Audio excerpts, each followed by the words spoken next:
Rivers of pilgrimage and war.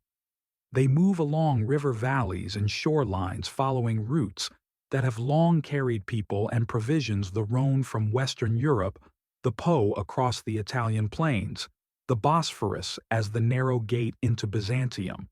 Beginning in 1096, a variety of Western contingents, self-organized bands of pilgrims, feudal levies, and maritime fleets set out for the eastern Mediterranean with a mixture of vows, contracts, and commercial motives.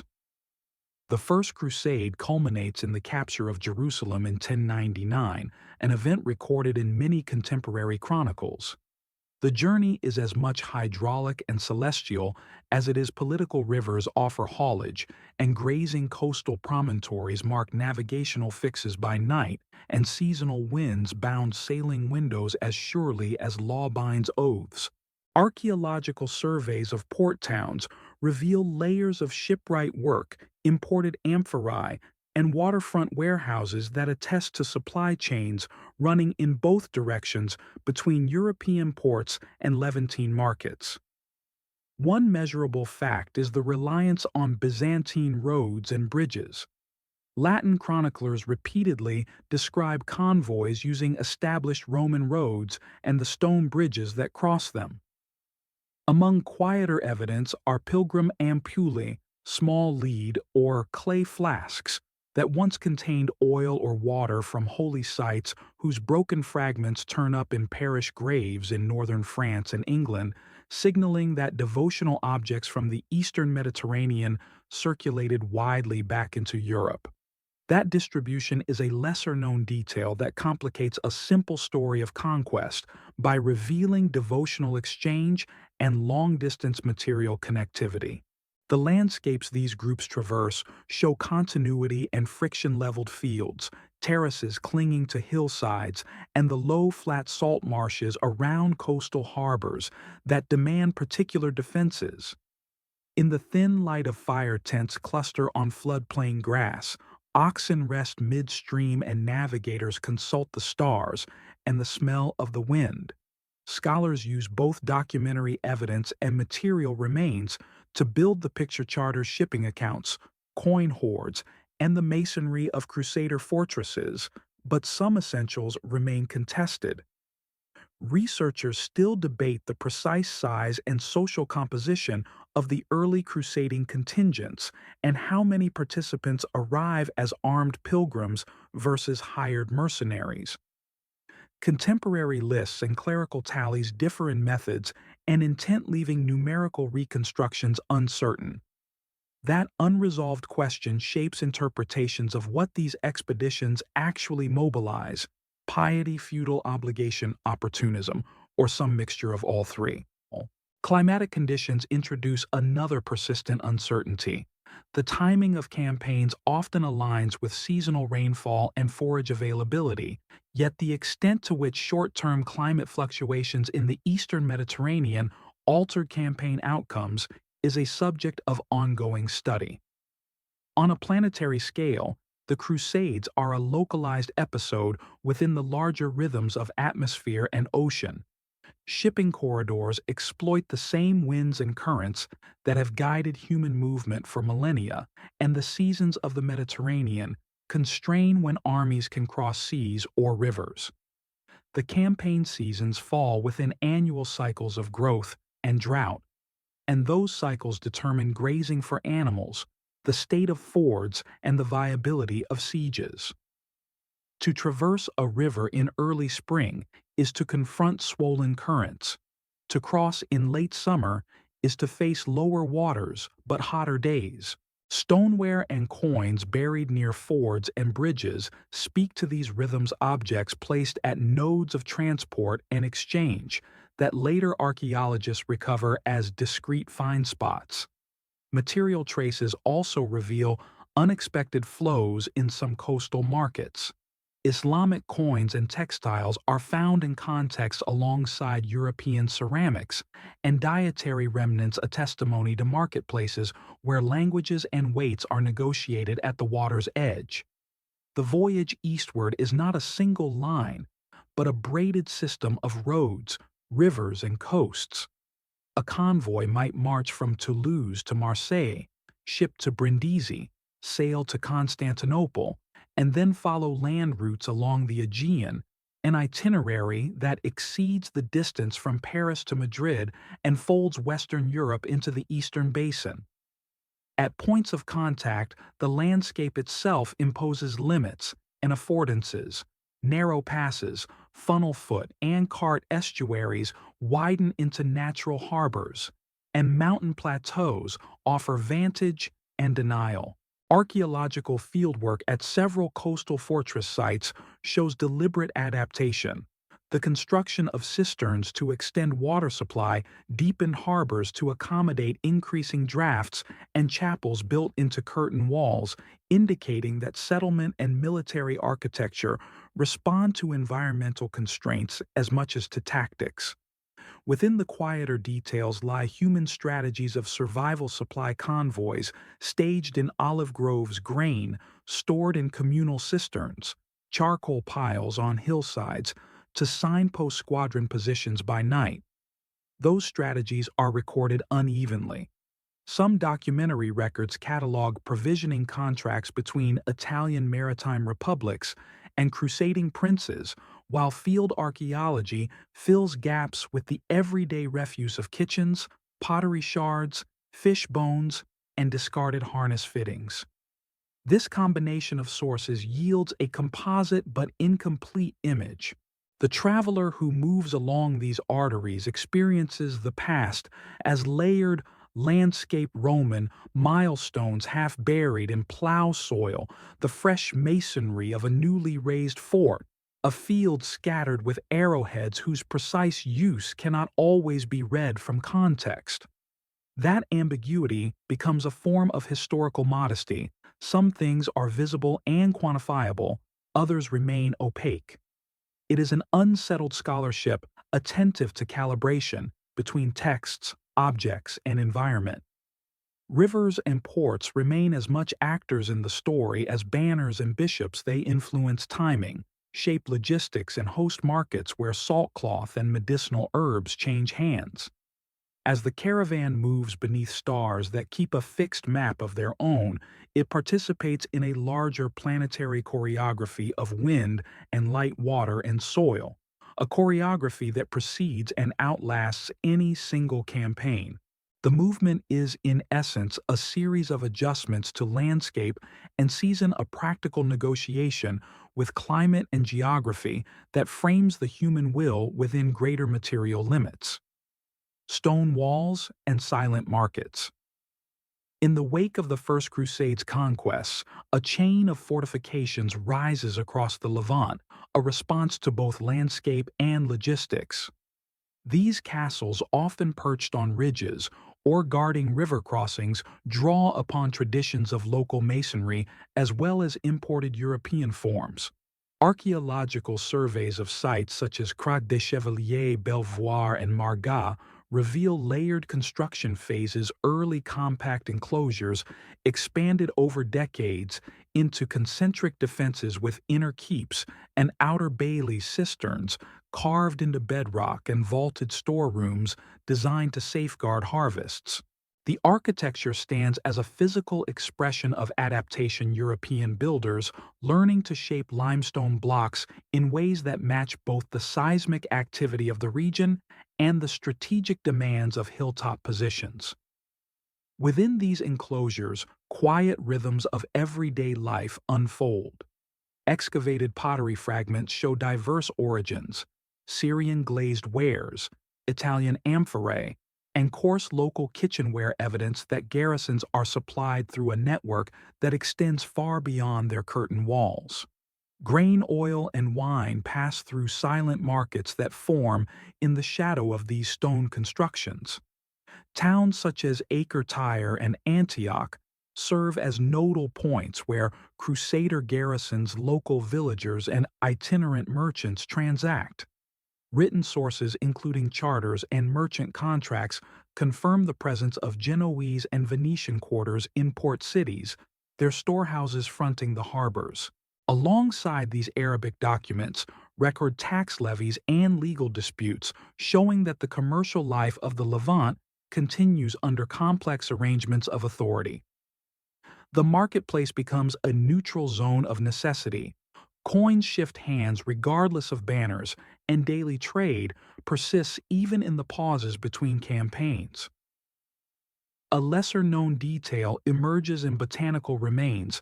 Archaeobotanical studies at castle sites identify imported species of grape and olive varieties alongside indigenous strains, suggesting that colonists experiment with cultivation and grafting in new soils. Seeds found in latrine deposits reveal diets rich in chickpeas, lentils, and figs, food sourced locally and integrated into kitchens where European culinary habits meet Levantine agriculture. These humble remnants speak of adaptation survival and exchange beneath the larger narrative of conflict. Yet mysteries remain within the stones. Scholars still debate the precise chronology of certain fortifications, whether some castles originate as Byzantine or Muslim strongholds repurposed by Crusaders, or whether they represent wholly new constructions. Stratigraphic sequences are often disturbed by later occupations, leaving uncertainty about which courses of masonry belong to which century. The archaeological record resists simple classification, and debates about attribution continue in scholarly circles. Likewise, the demographic makeup of market towns is difficult to reconstruct. Tax registers are incomplete, inscriptions fragmentary, and burials intermixed. Were these towns majority European settlers or largely local populations with small foreign garrisons? The answer shifts depending on site and period, and it remains an open question. On a planetary scale, these fortifications and marketplaces occupy a transitional environment, a narrow belt between Mediterranean maritime climate and arid continental zones. Rainfall gradients determine where crops succeed and where cisterns must be filled with water from distant springs. The fortified hilltop with its stone reservoirs represents a human adjustment to seasonal scarcity. The walls themselves are monuments to the energy costs of stone quarrying, transport, and labor, a local manifestation of broader medieval patterns of resource mobilization. Stone, timber, and iron are drawn into construction on a scale measurable in hectares of woodland cleared and quarries excavated, changes visible in the landscape centuries later. Within these walls, the human experience is measured in small details: the clatter of millstones found in abandoned kitchens, the soot stains that darken chapel apses, and the orderly rows of burials in cemeteries adjacent to curtain walls. Archaeological excavation at some sites reveals amphorae reused as drains or storage bins, an economy of reuse that hints at scarcity. Other finds shell beads, bronze buckles, glass bracelets signal the presence of non-military inhabitants, women, children, and artisans who live alongside armed contingents. The castle is less a fortress alone than a small town under stone, and its rhythms are agricultural as much as martial. Markets outside the gates connect it to wider trade. The silence of these markets, however, conceals multilingual negotiations. Arabic, Greek, Latin, and various vernaculars intermingle in contracts and coin inscriptions. Linguistic evidence is fragmentary, but the survival of trilingual charters indicates that translation is a daily necessity. In the physical marketplace, stalls carry textiles dyed with indigo and madder-dried fish from coastal lagoons and honey stored in clay jars. Animals are traded as well: horses, mules, and camels, each suited to different terrains and valued accordingly. These exchanges extend across long distances, sometimes longer than the stretch from London to Istanbul, weaving the Levant into circuits of exchange that touch North Africa, Central Asia, and Northern Europe. The fortresses endure not only as stone, but as repositories of record. Inscribed stones bear dates, builders' names, and invocations. graffiti scratched into plaster records, ships, and stars. These marks, though modest, preserve glimpses of the individuals who inhabit and pass through. Yet there is much still obscured. For many castles, the number of permanent inhabitants remains unknown, as excavations uncover storerooms and barracks, but not always domestic quarters sufficient to match chroniclers' descriptions. The scale of some garrisons is debated, as is the degree of integration with surrounding villages. Scholars continue to question whether castles function more as military deterrents or as administrative centers for taxation and storage. Both possibilities carry weight, and the physical evidence supports elements of each. The greater rhythm frames these uncertainties, the alternation of campaigns and truces of rainy winters and arid summers. In winter, rain swells cisterns and fills storage jars, but roads turn to mud, limiting the movement of caravans. In summer, seas are navigable under predictable winds, and markets swell with goods ferried across the Mediterranean. The cycle repeats across generations, and within it, the stone walls accumulate layers of repair, rebuilding, and collapse. As time advances, the lines between conqueror and local blur within shared spaces of exchange. Coins minted with crosses circulate beside dirhams inscribed with Arabic script. Fragments of amphorae mingle with glassware etched in Islamic style. The walls stand still, but markets shift and adapt, murmuring with the voices of buyers and sellers who carry knowledge, goods, and stories across frontiers. The stones themselves testify silently to these movements, enduring as weathered records of human persistence and adjustment against the shifting backdrop of climate, trade, and contested ground. Languages along desert winds. Across the high plateaus of Anatolia, the valleys of the Jordan, and the desert fringes of Syria, armies, pilgrims, and merchants move with the season's winds, and with them languages converge, diverge, and intermingle. The Crusader states are never monolingual. Latin is the liturgical and documentary tongue of Western clerics. Greek remains the administrative language of Byzantium, and Arabic dominates in markets, villages, and scholarly circles. Added to these are vernaculars, Old French Provençal, German Armenian, and Syriac, each finding voice in different corners of towns and fortresses. The evidence comes not from imagined dialogues, but from the surviving record's bilingual charters inscribed in Latin and Arabic trilingual contracts, preserved in Genoese archives, and inscriptions carved into castle stones that sometimes invoke prayers in one language while recording dates in another. These texts confirm that translation is not an occasional convenience, but a constant infrastructure of daily life. In the archives of Jerusalem, for example, notarial records survive that show a Latin knight leasing land to a local farmer under terms written in both tongues.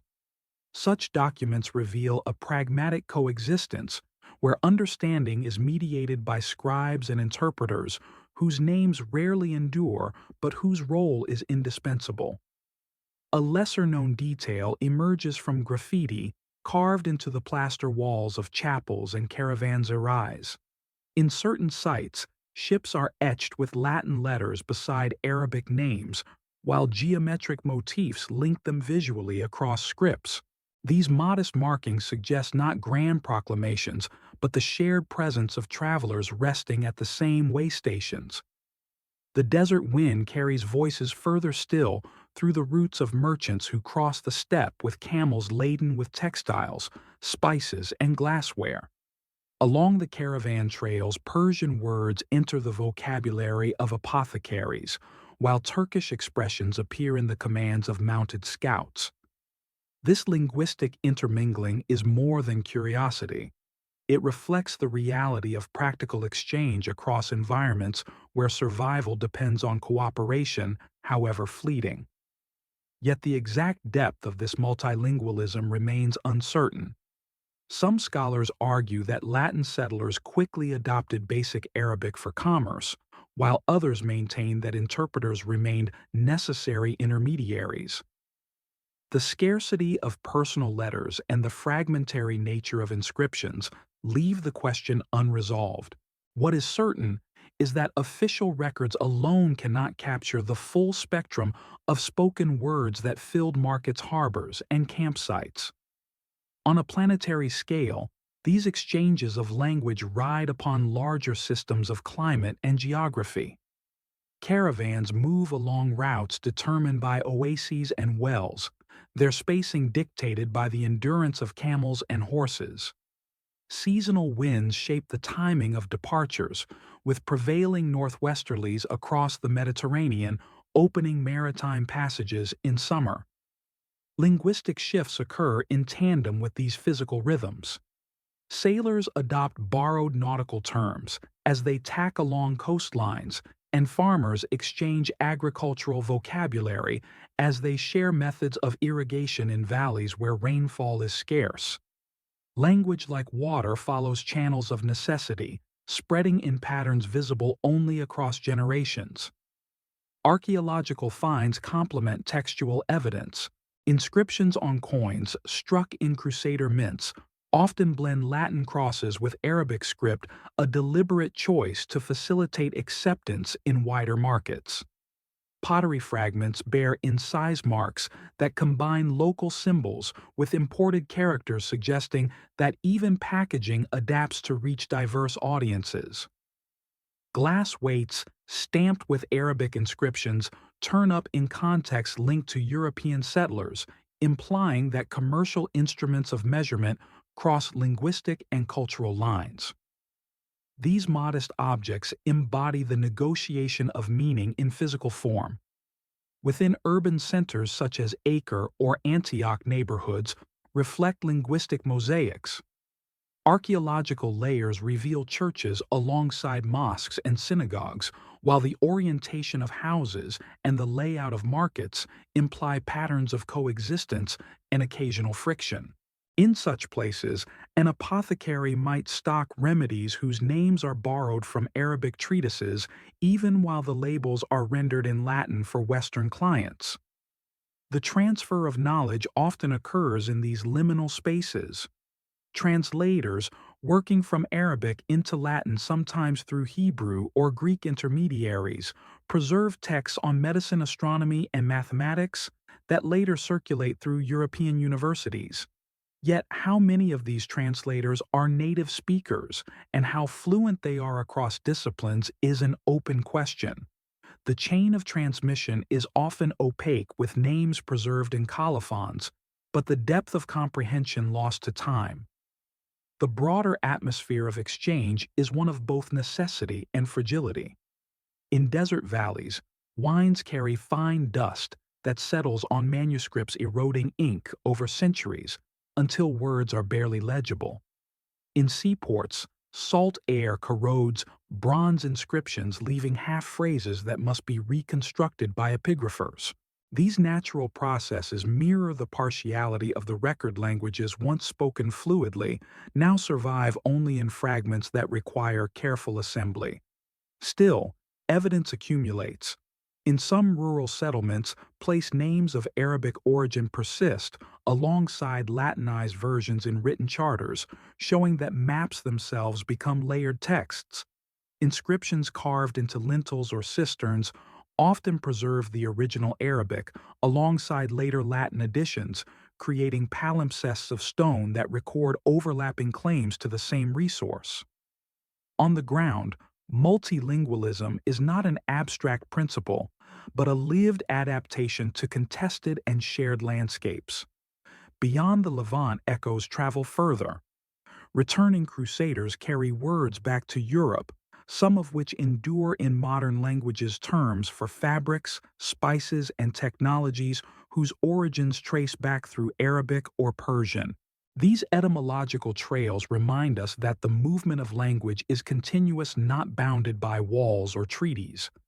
The crusading centuries form only one chapter in this larger story of circulation. Yet in the scale of planetary systems, they are also bound by the same constraints: the distribution of rainfall, the orientation of coasts, the position of stars used for navigation. Language dispersal, like seed dispersal, follows currents of wind water and human movement. To migrate across a distance greater than the stretch from Cairo to Rome requires adaptation not only of body and tool, but also of word and phrase. The desert winds continue to carry dust pollen and sound-shifting dunes and altering horizons. Within this flux, the words carved into stone or pressed into coins endure as quieter traces of lives lived in translation. The permanence of those traces contrasts with the ephemerality of spoken voices lost to the air, leaving archaeologists and historians to reconstruct a multilingual landscape that was once vibrantly audible but is now largely silent.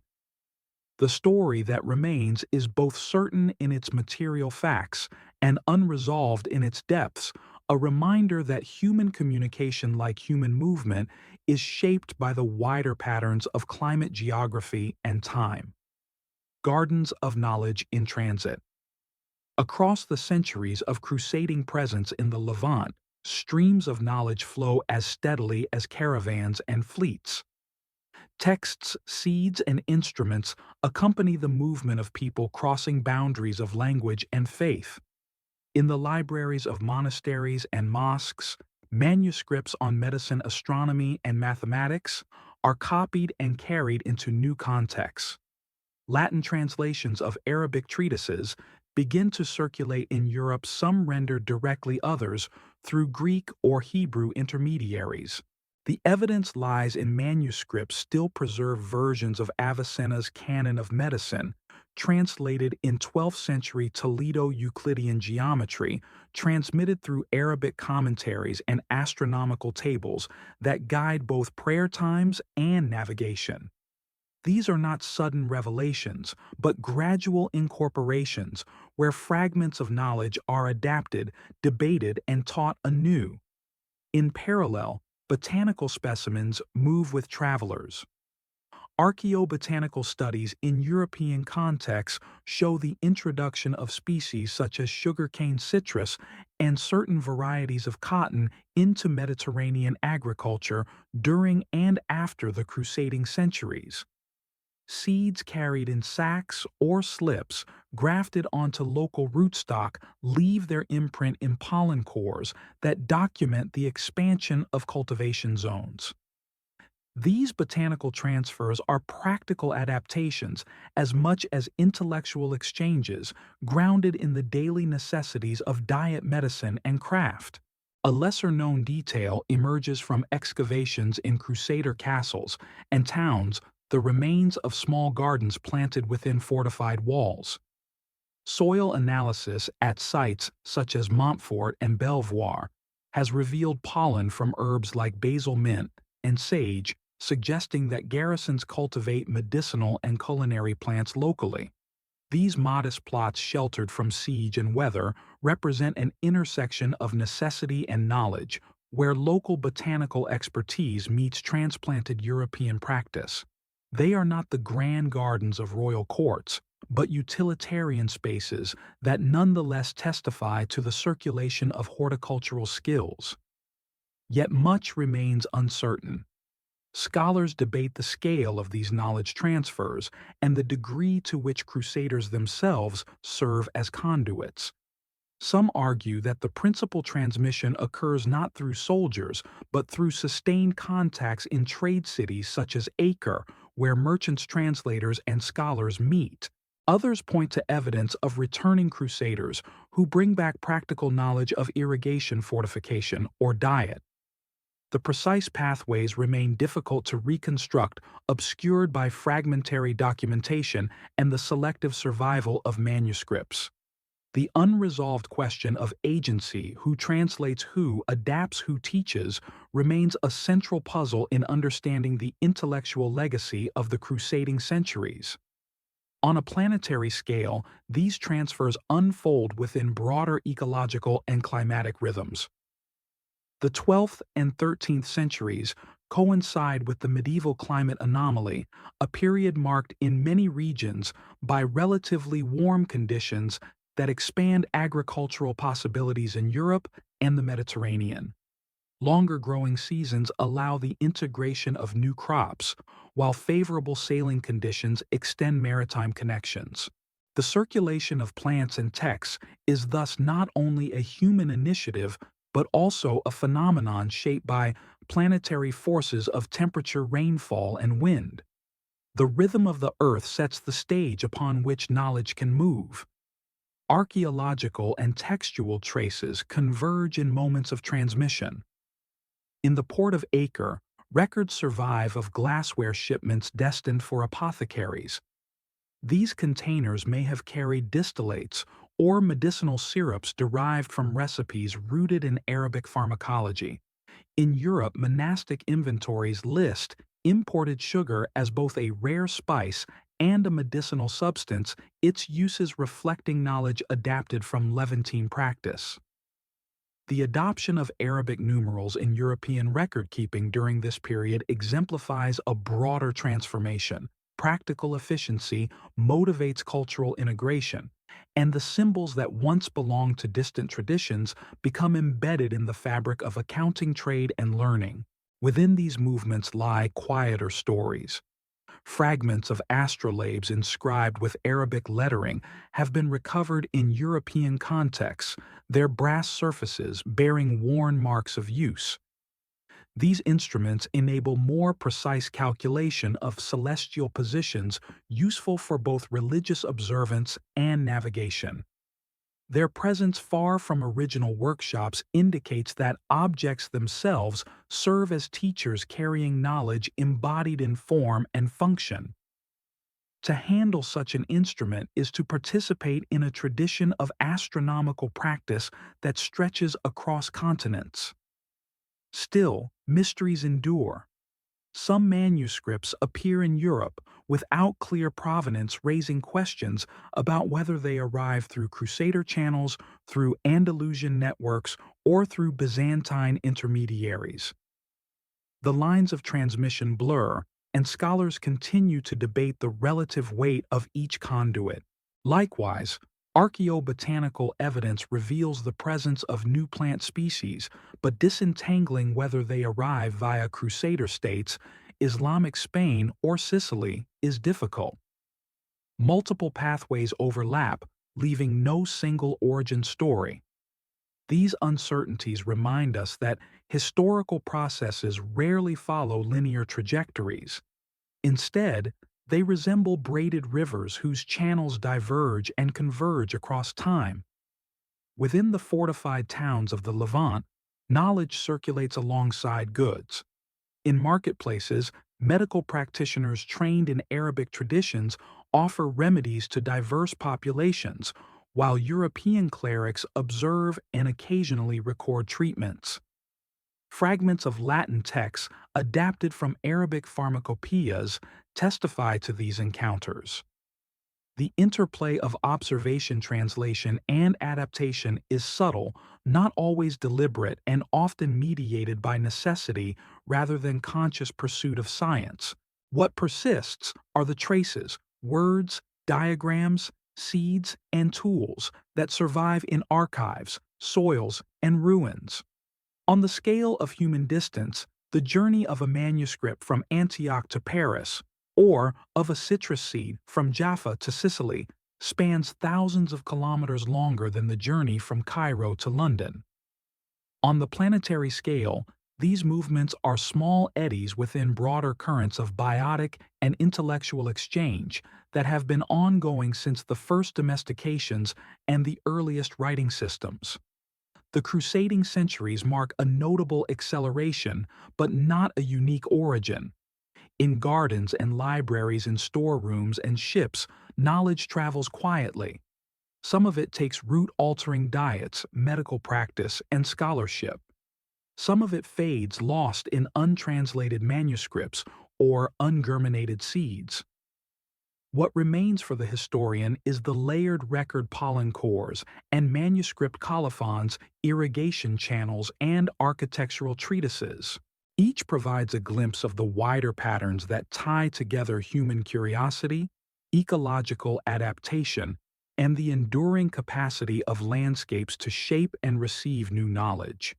The air, the soil, and the seas carry these exchanges as steadily as the winds that move caravans and fleets. Within this flow, the crusading centuries appear not as isolated eruptions of violence alone, but as episodes embedded in longer histories of movement, learning, and adaptation.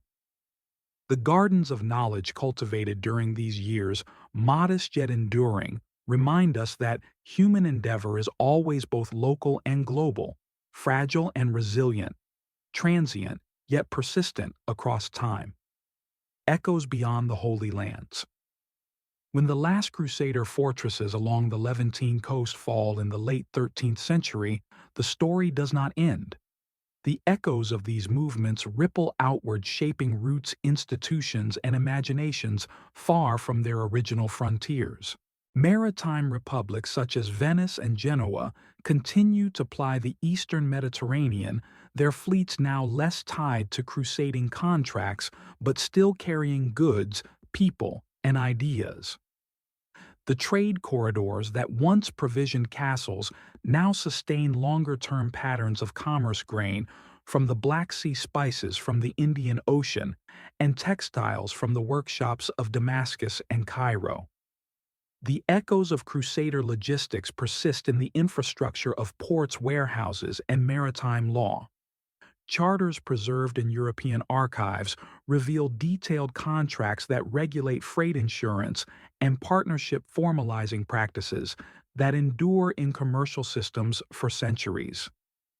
Archaeological excavations in coastal towns, once held by Crusaders, uncover successive layers of adaptation, warehouses converted into mosques, churches repurposed as caravans, erased fortifications modified to guard new shipping lanes.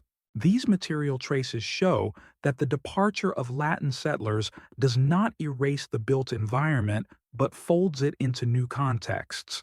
A lesser-known detail emerges in the form of coin hoards discovered in Europe containing currencies minted in the Crusader states. These hoards, buried in regions as distant as England and the Low Countries, indicate that monetary instruments of the Levant travel far beyond their points of origin. Their presence suggests that the fiscal systems created for frontier economies feed into broader monetary circulation, binding local conflicts to continental economies. The echoes of the Crusades are also intellectual. Texts translated in the 12th and 13th centuries continue to shape European learning. The works of Avicenna, Averroes, and other scholars enter curricula in universities from Paris to Bologna, often through copies produced in Mediterranean cities linked to crusading networks. Medical recipes that incorporate sugar, citrus, and exotic spices become standard, while mathematical notations derived from Arabic exemplars underpin bookkeeping and astronomy. The intellectual reverberation is gradual but profound, shifting the foundations of learning long after the last banners are lowered from the ramparts of Acre. Yet not all legacies are easily traced. Scholars still debate how directly the Crusades influenced the rise of later European expansion into the Atlantic and beyond. Some argue for continuity, pointing to the maritime expertise honed in Mediterranean campaigns and the ideological frameworks of holy war carried overseas. Others see discontinuity, noting that technological and economic shifts of the 15th century reshape expansion on their own terms. The precise degree of connection remains unresolved, illustrating how echoes can be heard differently depending on the angle of listening. On a planetary scale, the reverberations align with broader climatic and ecological processes. The centuries of crusading coincide with periods of demographic growth in Europe and shifts in agricultural production facilitated by relatively favorable climate conditions. After the 13th century, as the climate cools into the onset of the Little Ice Age, The networks established during the crusading centuries provide channels through which resources and knowledge continue to flow. Maritime trade adapts, crops migrate, and intellectual traditions persist despite environmental change. The planetary background reminds us that human endeavors are always interwoven with larger systems of air, water, and soil. Archaeological evidence further illustrates the spread of practices beyond the Levant. In rural France and Italy, irrigation systems expand with techniques resembling those observed in the East, while in Iberia, the cultivation of sugarcane and citrus advances in landscapes already shaped by earlier Islamic agriculture. The crusading centuries provide one thread in a complex fabric of transfer, difficult to isolate but nonetheless present. Even culinary practices bear traces. The incorporation of spices such as cinnamon and cloves into European kitchens accelerates in these centuries, sustained by demand generated in the ports of the Eastern Mediterranean. On the ground, echoes persist in place names, architectural forms, and family lineages. Some European castles show design features reminiscent of Levantine fortifications, with concentric defenses and angled towers. Parish churches display relics said to have been brought back by pilgrims, though their provenance is often uncertain. Pilgrim badges and ampoules continue to circulate their motifs, recalling holy sites long beyond the reach of ordinary travelers. These material survivals keep alive a sense of connection to distant landscapes even when direct contact has ceased. A quieter echo lies in the cemeteries of Europe, where isotopic analysis of some skeletons reveals origins in the Eastern Mediterranean. These individuals, whether pilgrims, merchants, or soldiers, return west and are buried far from their places of birth, leaving chemical signatures in their bones that testify to long journeys. Such findings remind us that the human body itself can serve as archive-preserving evidence of movement across continents. Yet much remains uncertain. Did the Crusades accelerate the integration of Europe into wider Afro-Eurasian networks, or were they only one manifestation of deeper currents already underway? Historians continue to debate the balance, weighing documentary sources against archaeological and environmental data.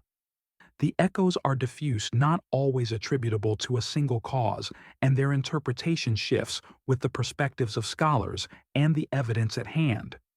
What is clear is that the crusading centuries cannot be isolated from the broader rhythms of global history. The echoes extend even further into imagination and memory. Chronicles, poems, and legends circulate in Europe for generations, shaping perceptions of the East and of holy war. These texts influence not only religious devotion but also political ideology, framing later conflicts in terms that recall earlier crusading rhetoric. Yet the memory is selective, emphasizing victories and relics, while often omitting the complexity of exchange, coexistence, and adaptation. The enduring echo is thus as much cultural construction as historical reality carried forward in manuscripts, sermons, and art. On the scale of human distance, the echoes travel far from the walls of Jerusalem to the cathedrals of Chartres, from the harbors of Acre to the marketplaces of Bruges. On the planetary scale, they are small currents within broader tides of human migration, commerce, and adaptation. The fortified towns crumble, the markets shift, the languages blend and fade, but the reverberations continue in altered forms. The Crusades end as military enterprises, yet their legacies persist as patterns of movement, knowledge, and material culture woven into the larger fabric of human history. In the stillness after campaigns, when fortresses stand empty and harbors quiet, the traces endure in stone, in soil, and in text. The echoes, subtle yet pervasive, extend across centuries, reminding us that Human endeavors never vanish entirely, but resound in landscapes, languages, and traditions long after their immediate moment has passed. Ripples of faith and memory. Beyond the shifting fortresses and caravans of merchants, the Crusades reverberate through the ways people imagine the sacred and the foreign. Sermons preached in village churches of France or Germany retell stories of distant Jerusalem, rendering local congregations participants in events they will never witness firsthand.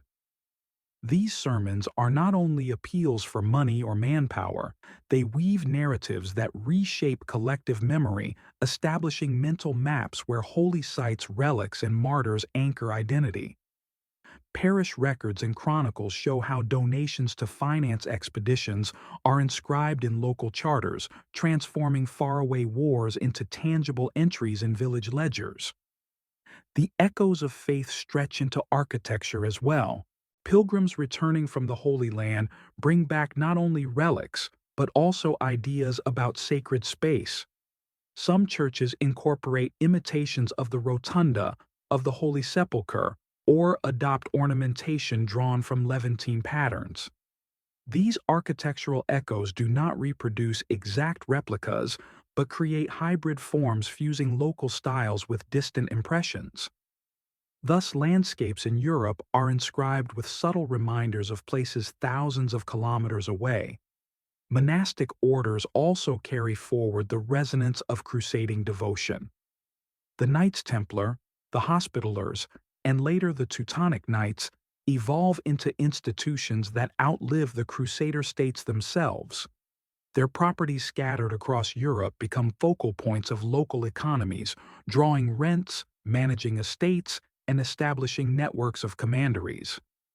Even after their military presence in the Levant ends, their memory and resources linger, influencing regional politics and economies. Archaeological investigations at former commandery sites reveal layers of agricultural adaptation mills and storage facilities that show how crusading orders became embedded in daily rural life. The echo of faith also travels in material tokens. Ampullae filled with holy oil, small crosses carved from olive wood, and badges stamped with symbols of Jerusalem circulate among pilgrims. Some of these objects survive in museum collections, their worn surfaces testifying to hands that carried them across continents. Chemical analysis of residues in ampullae reveals mixtures of oils and resins linking devotional objects to botanical resources of the Levant. These tokens function as portable shrines, binding the memory of journeys to the intimate spaces of households. Yet the legacy is not one of simple devotion alone. The memory of the Crusades is contested even within Europe. Chronicles often diverge in their assessments, some praising the heroism of warriors, others lamenting the suffering of innocents. Accounts of pogroms against Jewish communities in the Rhineland during the First Crusade reveal a darker underside where the rhetoric of holy war unleashes violence close to home. These episodes become part of the long memory of persecution etched into Jewish chronicles that frame the Crusades not as distant campaigns but as immediate catastrophes. In this way, echoes of faith diverge sharply depending on perspective. The Islamic memory of the Crusades also forms recorded in chronicles by authors such as Ibn al-Qalanisi and Ibn al-Athir. For them, the Frankish invasions are part of broader cycles of conflict and resistance tied to the defense of cities, mosques, and communities. Later figures like Saladin become central to narratives of resistance remembered in poetry and chronicles as defenders of the faith. This counter-memory persists in Islamic historiography, ensuring that the echoes of the Crusades resonate not only in Europe but also across the Middle East. The resonance extends into liturgy and ritual. In some cathedrals, special prayers for the recovery of the Holy Land are added to the cycle of worship, embedding the memory of crusading within the rhythm of sacred time. Bells ring to announce victories or defeats. Processions carry relics claimed from Eastern battlefields. These ritual echoes continue even after the practical hope of recovery fades, sustaining a symbolic connection to lost goals. Art and literature amplify the echoes further. Illuminated manuscripts depict battles with stylized knights and exotic landscapes blending fact with imagination. Songs of troubadours recount crusading adventures in verses sung across castles and courts. The blending of devotion, entertainment, and politics ensures that crusading imagery becomes part of European cultural memory, enduring in forms far removed from the realities of Levantine battlefields. Yet as centuries pass, the resonance shifts. By the 14th century, as the last Crusader ports are long lost, new crusading appeals target regions closer to Europe, the Iberian Peninsula, the Baltic, even campaigns against heretics within Christendom. The echo of the original expeditions becomes a flexible rhetorical tool invoked to sanctify diverse wars. This adaptability demonstrates how memory functions less as fixed record and more as reservoir of symbols to be mobilized. The enduring resonance of faith and memory thus illustrates the complex afterlife of the Crusades.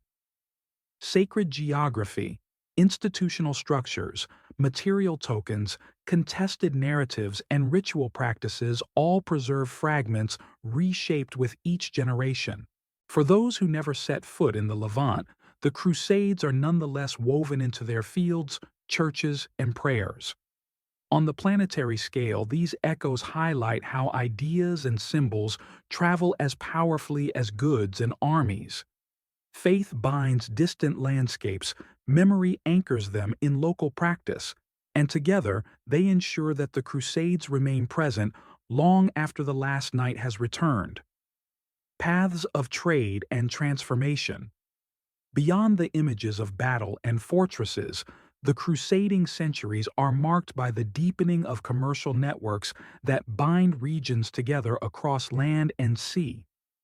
Italian maritime republics such as Venice, Genoa, and Pisa extend their fleets into the eastern Mediterranean, securing privileges in ports like Acre, Tyre, and Constantinople. These agreements grant them quarters where warehouses, churches, and marketplaces form enclaves of European life, far from their home lagoons and coastal towns. Archaeological remains of amphorae stamped with Italian marks, fragments of glassware, and coins found in Levantine layers testify to the scale of these exchanges. In return, silks, spices, and dyes move westward, reshaping the economies and tastes of Europe. The flow of goods is not only commercial but also technological.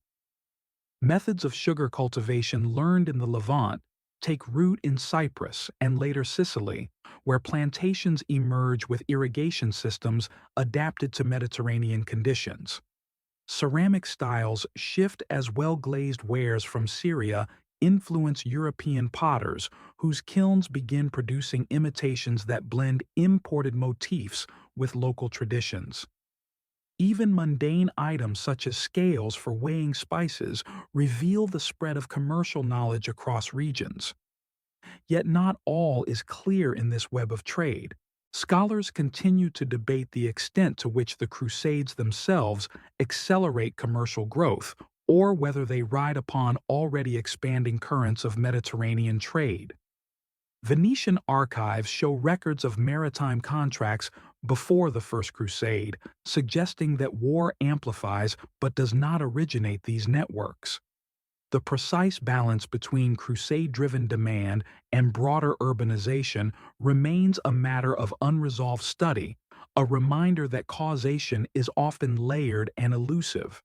Inland caravan routes link the Crusader states to Damascus, Aleppo, and beyond.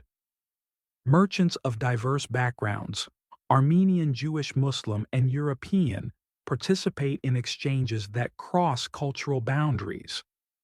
The commercial treaties preserved in Latin and Arabic reveal a pragmatic dimension even in times of hostility. Trade continues.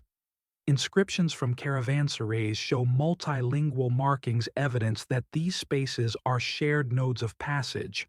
The mingling of weights measures and coinage systems provides a subtle record of adaptation, where negotiators and traders develop shared practices to bridge difference. On the planetary scale, the crusading era coincides with shifts in global circulation. Climate studies of ice cores and tree rings suggest that the 12th and 13th centuries are marked by relative stability in temperature and rainfall across much of the Mediterranean, conditions favorable to agricultural surpluses and maritime ventures.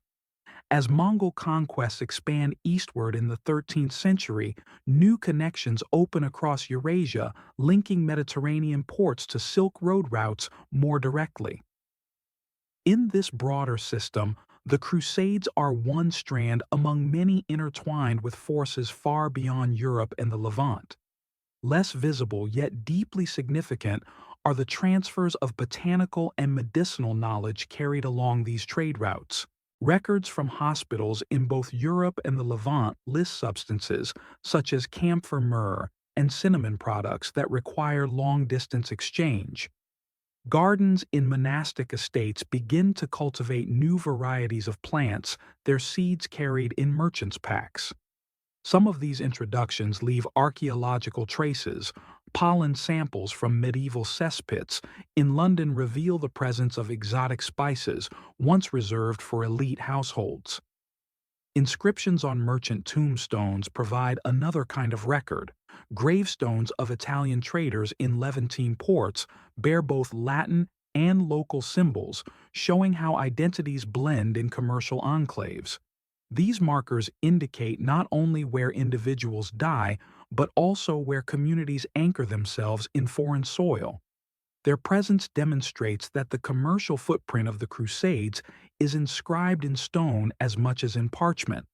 Yet the movement of goods is shadowed by risks. Piracy flourishes along contested coasts, and outbreaks of disease travel aboard ships. The diffusion of leprosy strains across Europe in the 13th century has been linked by genetic studies to lineages present in the eastern Mediterranean, suggesting that human movement during the Crusades plays a role in the spread of pathogens. Here again, the interweaving of war commerce and biology is revealed, connecting the intimate scale of bodies with the planetary circulation of microbes. Economic echoes persist long after the last Crusader strongholds fall. The privileges granted to Italian merchants in the Levant are redirected toward new ventures in the Black Sea and beyond. The financial instruments honed to support crusading expeditions, such as transferable credit contracts, become tools for broader commercial expansion. Ledgers of Genoese and Venetian bankers reveal innovations in accounting that endure as part of Europe's economic infrastructure. The transformation extends to the cultural sphere as well. Recipes incorporating sugar and spices begin to circulate in manuscripts, shifting diets and tastes across Europe. The appearance of saffron in monastery kitchen accounts or of sugar loaves in urban inventories shows how distant trade alters everyday practices. These changes in consumption mark subtle but lasting adaptations, linking households to global networks. Thus, the paths of trade during the Crusades demonstrate not only the movement of armies, but also the weaving of economic and cultural fabrics across vast distances.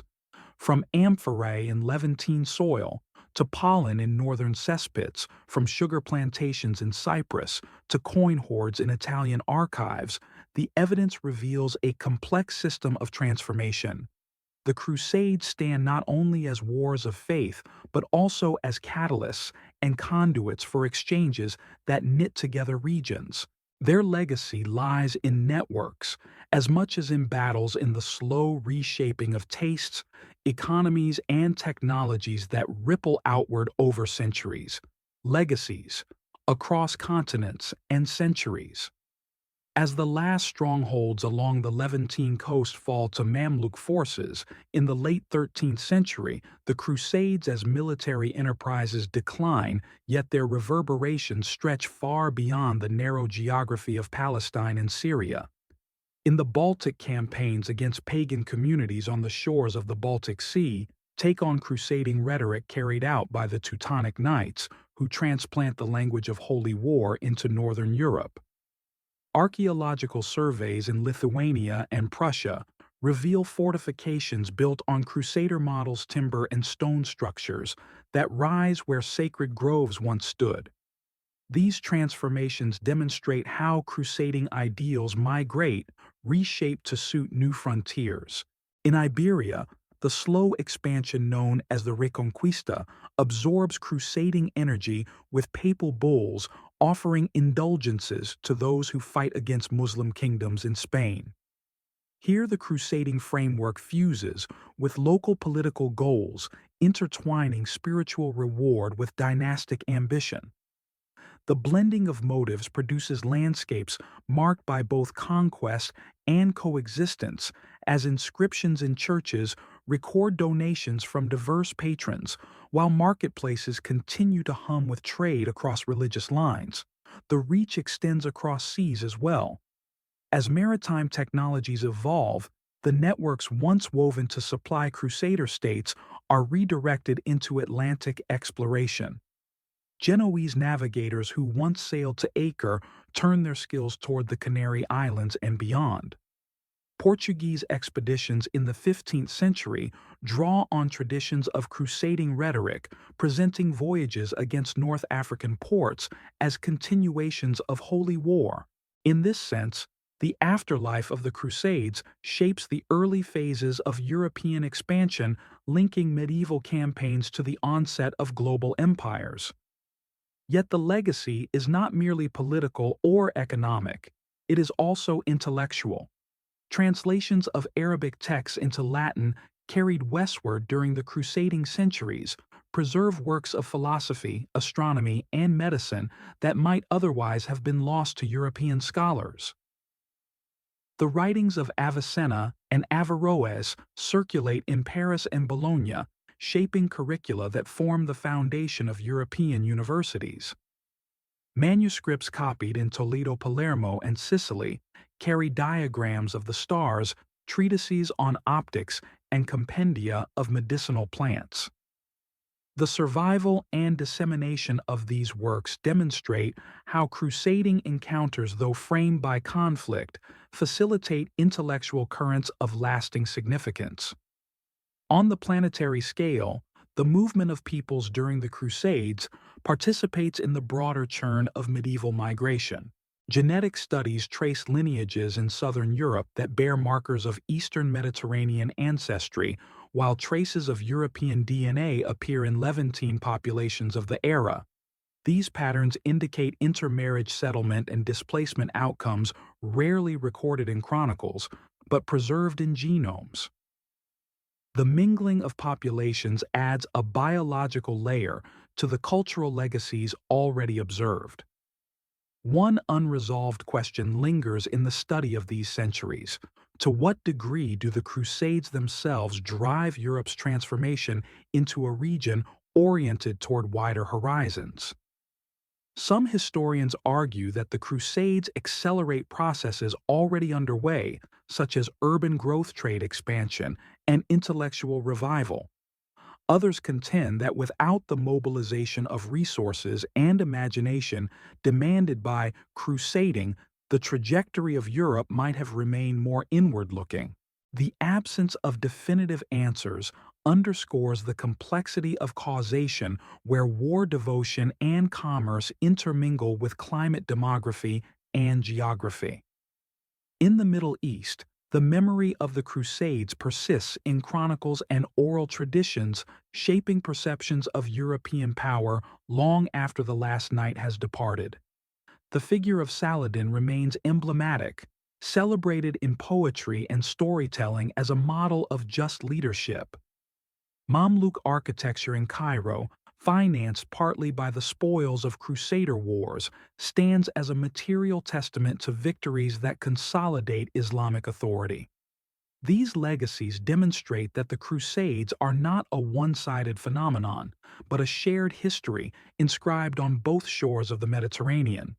In Europe, echoes endure in law and finance. Crusading taxes once levied to fund expeditions evolve into instruments of state revenue. Systems of credit refined for transporting funds across seas are adapted to support monarchies and merchants alike. The material infrastructure of crusading finance thus outlives its original purpose, feeding into the growing administrative power of late medieval states.